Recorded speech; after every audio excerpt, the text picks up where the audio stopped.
Nako, eto mga kaubayan, Lacson bumitaw na. Shocking to, breaking news. Ayan mga kaubayan, 18 dating sundalo hindi pinansin sa Senado. Nako, yan po ang ating alamin mga kaubayan dito po sa video ito. Pero bago po natin simulan yan mga kaubayan, palike naman po ng video ito. Malaking tulong po yan mga karibyo natin. Maraming salamat po. At eto nga, bago po natin yan simulan mga kaubayan, eto.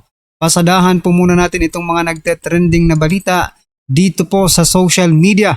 At eto nga, sabi po dito sa Daily Tribune, ayan, Ombudsman Remulla dismisses ex-Marines affidavit as canard story.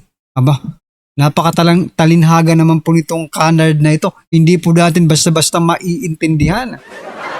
Gumagamit po talaga sila ng mga words na bihira lang po natin marinig mga kababayan para hindi natin agad maintindihan. Pero eto, na-research po natin kung ano pong ibig sabihin niyang canard na yan. Sabi po dito mga kababayan, a canard is a fabricated, false, or misleading report. Ayan often a widely circulated rumor or hoax. So ayan mga kababayan, fabricated, false, or misleading. Mismong ombudsman po ang nagsabi niyan. Without investigating, no? Hindi mo na inimbestigahan ng maayos no? And pagkakita pa lang ni Ombudsman Remulla doon sa affidavit, nasabi niya na agad na, "Ops, teka lang, misleading ito, fabricated ito." Paano niya nasabing fabricated? Hindi niya pa nga natatanong personal yung 18 Marines na yon, di ba? Hindi pa naman iniimbestigahan Bakit nakapag-conclude ka na agad ng ganyan? Dahil po ikaw ay sangkot din. Nakatanggap din po ito ng maleta. Malamang. Pero sinasabi niya, hindi naman hindi naman po nakatanggap ng maleta. Doon lang nag-meeting sa bahay nila yung ICC. Yun pala. No? Sabi po dito sa Daily Tribune mga kababayan, 18 people signed one affidavit. An affidavit is supposed to contain. Dapat dyan, nakasulat dyan, personal knowledge mo. Okay? Yung sarili mo lang, karanasan, kaalaman, sarili mong kaalaman, paano naging common knowledge sa kanila yung 18. Lagi silang magkakasama sa buong affidavit na iyon. Sa lahat ng lakad, magkakasama sila. Imposible yun. Remulla said during the interview mga kaubayan. At sinabi niya nga, ito ay fabricated or misleading report. Ayan mga kaubayan. So eto naman po ang naging komento ng ating mga kaubayan. Sabi po dito ni Park Hugh, canard is rumor. This is not. Remember, Magalong already had told the country about this more than a year ago. Okay? And it's not just him who knew about this. Now more details are presented and this is not rumor at all. Correct. Kung rumor lang po ito mga kaubayan, bakit ito rin po ang sinasabi ni Saldico? Diba? Bago pa sila lumabas, diba, si Saldico nagsabi na rin na may delivery nga. No? Tapos si Sergeant Orly Gutesa. So everything is connected mga kaubayan. No, ayaw lang nilang i-credit at dinidiscredit nila dahil mga sangkot ang mga hinayupak, no? Most of them are involved mga kaubayan. Kaya sabi po dito ni Inday ako, kaya nga nilagay siya dyan kasi siya ang tagaharang ng case ni BBM. Correct. Diba?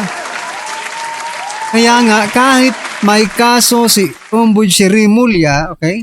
Hindi pa siya noon ombudsman Kahit nga may kaso si Remulla dyan sa ombudsman, hindi natin alam kung anong nangyari kung sa kaso niya. Bigla na lang, out of the blue. Okay, ikaw na ang ombudsman. Wala na yung mga kaso mo. Dapat nga, bawal maging ombudsman si Remulla dahil may kaso siya. Or sabihin natin, herse lang, no? Na may ganitong ginagawa si Remulla dapat nga bawal pa rin kasi may bahid po ng korupsyon, ng kalokohan ang kanyang pangalan na nakadikit na dyan sa ombudsman. Diba? Sabi naman po dito ni Jen, baka pwede na tayong sumigaw ng katarungan. Tagal na. Opo, matagal na po tayong sumisigaw ng katarungan. Kaso nga lang, bawat ahensya ng gobyerno ay mayroon po silang aso. Kaya kahit anong sigaw ng katarungan, hindi po naririnig kasi yung naririnig lang ay yung mga kahul ng mga aso nila. Diba? Alam na ng taong bayan na bendalo. Oo nga bendalo na naman. Anyway, ano po ang inyong opinyon patungkol po dito mga kaubayan sa sinasabi ni Remulla na ang affidavit daw ng mga ex-marines mga kaubayan ay isang fabricated ano pa yun? Rumors lang mga kababayan. Just comment down below at eto pasadahan din po natin to. Nako, eto na. Eto na, iyak na. Iyak na itong si Shena Escudero. Ito po mga kababayan, yung isa sa mga kaanak ng mga di umano'y biktima ng AJK. No? Sabi po dito, pagsasampa ng kaso pinag-aaralan para sa mga kumuyog kay Shena Escudero at iba pang kamag-anak ng AJK victim sa social media. Aba, kakasuhan mo lahat? Kakasuhan mo lahat yung mga nag-react, yung mga nag-comments ng hindi maganda sa inyo? Bakit? Meron naman po kaming karapatan na gawin yon. Oo, may karapatan po kami. Freedom of expression, freedom of speech mga kaubayan. Diba? Kayo lang ba ang may karapatan? No? Mas may karapatan pa nga sa inyo yung mga biktima ng mga adiktos ng mga drug addict mga kaubayan. Mas may karapatan pa kaysa sa inyo na sumigaw ng katarungan. Kapal ng mukha nyo sa totoo lang. Diba? Ngayon padrama-drama kayo. Katarungan na. Sige, kasuhan nyo. Wala namang problema no? Kasuhan nyo lahat. Okay? Ng mga nag-comment, lahat ng mga bumira sa inyo, lahat ng mga, sabi dito, kumuyog. Anong kumuyog? Nag-comment lang po sila. And it is their right. No? Pwede wag kayo i-private niyo yung mga social media ninyo. Diba? Ang problema nga dito mga kabayan, sila ang nagdala ng kanilang mga sarili sa ganitong sitwasyon. Tapos ngayon, iiyak kayo. Dapat, alam nyo na yung mangyayari to. Diba? Dahil mas marami pong nagmamahal kay former President Duterte kaysa sa mga hinayupak na tulad ninyo. Dapat inasahan nyo na to. Ay hindi pala kayo handa. Ngayon, iiyak-iyak na kayo. Ay nako, ito pong naging komento ng ating mga kabayan. Sabi po dito ni Leroy, pa-victim ang puts, di ba? May fair to heg, pampabrace, wala, seryoso. Ayun. Yung perang binayad sa inyo, mauubos yan. Pero yung iniwan ninyong impression sa mga taong nakakakilala sa inyo, no? At nakakaalam sa tunay na nangyari habang buhay na nakatatak sa pagkatao ninyo. Yan na. Bago kasi pumasok sa ganyan, dapat isipin kung kapani-paniwala ba kayo. Tama. Diba? Tama naman Dapat tingnan muna kung kapani-paniwala. Ang kaso, hindi po kayo kapani-paniwala no? Tell it to the Marines, sabi po dito ni John, sabi naman po ni Anton, go ahead, sampa pa more, sampahan nila thousands of peoples, hindi lang thousand, millions of peoples. Bawat nagko-comment dito, kayo mga nagko-comment, kakasuhan daw kayo. Ay nako, nasaan na po ang freedom of expression, freedom of speech, no? Kung ano ka, diktador ka ba? Yeah. Oh, sabi naman po dito ni John, big time na talaga. Magsasampa ng kaso sa Netherlands tapos ang kakasuhan nasa Pinas. Aray ko po. Hay nako. Anyway, ano po ang inyong masasabi dito mga karabin natin? Just comment down below. At eto, pasadahan na po natin yung video. Eto, pasok. Eto. Diba, pinag-uusapan natin yung patungkol sa direksyon ni Lacson. Diba? Malalaman natin kung ano ang gusto ni Bongbong Marcos. Obserbahan natin ang direksyon ni Pinky Lacson. At ayaw niya or iniiwas niya na imbestigahan ng Senado etong 18 ex-Marines. Pag-usapan po natin. Dating sundalo, Sen. Halimbawa nga, hindi ito pansinin ng Senate Blue Ribbon Committee. Pwede ba? Ethical ban? Hindi, wag mong ipaghalimbawa na hindi papansinin ito. Aha.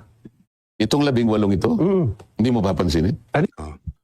Tanong, paano kung hindi pansinin ng Blue Ribbon etong 18 ex-Marines? Etong 18, tawagin na natin 18K. Yan na lang ang tawag natin sa kanila kasi hindi naman sila lahat Marines eh. 16 lang ang Marines, 2 sundalo. So tawagin na lang natin silang 18K. Okay? Halimbawa, hindi pansinin ng Blue Ribbon. Ang sagot niya, etong 18K, hindi papansinin. Bakit? Halimbawa lang. Ay, hindi, ayaw nga ipaghalimbawa. Parang ayaw yata nga eh. Kasi iba yung... Hindi kapag ka sinabi mo nila, gagawa ng napakaraming excuses, ng napakaraming kadahilanan, kung ayaw nila talagang tukuyin kung sino ang may kasalanan. Maliwanag, di ba? Kung napakadaming excuses, ayaw na talaga nila malaman o tukuyin o ayaw nilang matukoy kung sino yung mastermind. As simple as that. At napapansin nyo, si Lacson, with the backup of Tito Soto, ang daming excuses. Dapat imbestigahan doon ng Senado, ayaw. Dapat nga, silang matatakot, imbestigahan. Kung hindi sila nagsasabi ng, di ba? Kasi kunwari ako yung 18K, isa ako sa 18K. Kung hindi ako nagsasabi ng totoo, ayaw kong imbestigahan ako, matatakot ako. Pero kung totoo sinasabi ko, at matutukoy ko yung mastermind, ang matatakot si Lacson. Tumbok ang bossing niya. Tama o tama-tama? So ayaw nilang pagbigyan ang hinahanap ng taong bayan. Ayaw nilang bigyan ng sagot talaga hinahanap ng taong. Kanino ka ba nagsisilbi? Sa taong bayan? O yung pinipilit mong pagtakpan? Yung pinipilit? Obviously. Sino ba pinagsisilbihan? Yun ang tanong. Yung taong bayan o yung pinipilit mong pagtakpan? Obviously, itong si Lacson. Talagang may pinagtatakpan sila. O sila dilawan ni Tito Soto. Itong problema ngayon. Alin ang pipiliin mo? Yung taong bayan na nagluklok sa'yo para gampanan mo yung katungkulan mo? Ay, dito naman ako kontra sa'yo, Marcoleta. Alam mo naman, alam nyo sa lahat ng mga vlogs ko oo, talagang gustong-gusto ko to si Marcoleta. Sa katunayan, gusto ko pa nga siyang maging isa pang bumalik na bilang Blue Ribbon chairman. Pero sa sinabi niyang to, mali. Maling-mali ka dyan. Kasi ang tanong niya, sino bang gusto mong pagsilbihan? Yung nagluklok sa'yo? Mali ka dun. Hindi naman taong bayan na nagluklok kay Lacson. Si Garcia. Diba? Sa survey niyan si Lacson. Pati sila ba Makino, hindi lumalabas sa survey, biglang nanalo. Ako, naniniwala ako Maaaring di kayo sumang-ayon sa aking opinion. Pero kung naniniwala ko si Lacson at si Tito Soto, hindi niluklok ng taong bayan. Niluklok ni Garcia. Proteksyonan mo, pahalagahan mo ang kanilang interes. Ito ang sinumpaan mo bago mo tunin ang tungkulin na yan. Sino ngayon ang pipiliin mo? Di ba taong bayan? Oo. Siyempre si Garcia. Si Garcia nagluklok sa kanya mali ka doon, Marcoleta. Ay sino bang nagluklok kay Garcia? Di si Bongbong. Di ba? Sino pagsisilbihan mo? Di si Bongbong.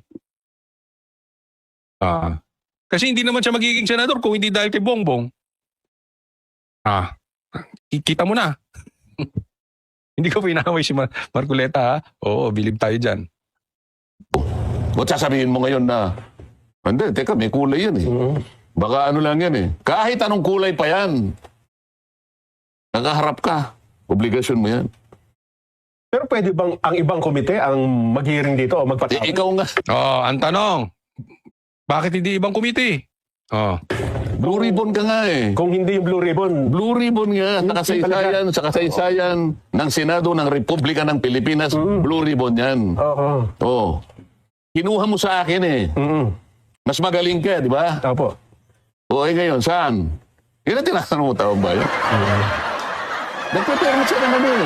Meron lang ginawang report. Pero ano yan, walang gustong pumirma yata. Kinuha ko mo kay Marcoleta eh. Kung ako kay Lacson, mahihiya ako sa sarili ko. Isipin mo, papalitan mo. Si Marcoleta, nakagaling-galing. Tapos ganyan lang ang gagawin mo. Pambihira ka. Oo. Bakit walang gustong pumirma? O pag ganun eh. Nung primero, dito niya ginano. Teka muna ka dyan, dito. Paano ngayon? Walang gustong pumirma nung committee report na ginagawa nila dun sa investigasyon itong sa Ghost Projects. Bakit? Ganon-gano. Yan mga kabayan. Tapos tayong mga ordinaryong Pilipino gusto ni Lacson na maniwala agad sa kanya. Mismo ang mga kasamahan niya sa Senado hindi naniniwala sa committee report niya. Di ba? Tayo pa kaya na alam natin, tayo mismo mga kabayan, araw-araw po natin nakikita si Lacson. Araw-araw po natin naririnig at nakikita yung kanilang mga galawan. Ipilitin tayong maniwala sa committee report na hausyaw naman, di ba? Anyway, ano po ang inyong opinion, reaksyon patungkol po dito mga karibin natin? Just comment down below. Ayan. At huwag din pong kalimutang i-like mga kabayan ang video ito at syempre i-share na rin po.